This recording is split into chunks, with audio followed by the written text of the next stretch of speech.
The Socks of the Fathers, Mammalian Supremacy, Visiting an Old Lady. At 7:15 a.m., his bedroom slightly colder than the vacuum of space, Joshua Joseph Spork wears a longish leather coat and a pair of his father's golfing socks. Papa Spork was not a natural golfer. Among other differences, natural golfers do not acquire their socks by hijacking a lorry load destined for St. Andrews. It isn't done. Golf is a religion of patience. Socks come and socks go, and the wise golfer waits, sees the pair he wants, and buys it without fuss. The notion that he might put a Thompson submachine gun in the face of the burly Glaswegian driver and tell him to quit the cab or adorn it, well, a man who does that is never going to get his handicap down below the teens.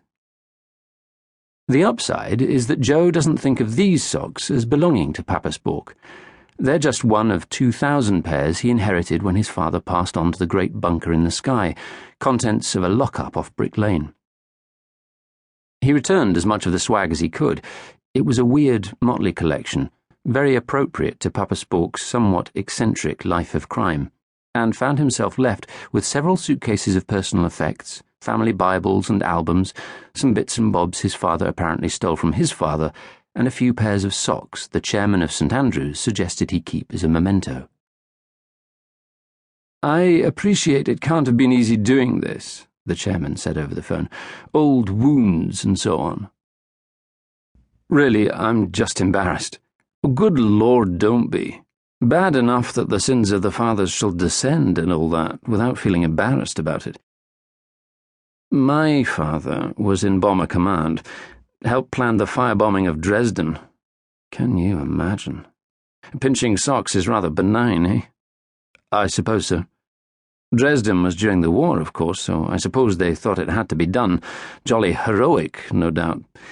But I've seen photographs. Have you? No.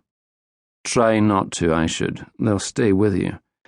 But if ever you do for some god-forsaken reason, it might make you feel better to be wearing a pair of lurid argyles. I'm putting a few in the parcel. If it will salve your guilt, I shall choose the absolute nastiest ones.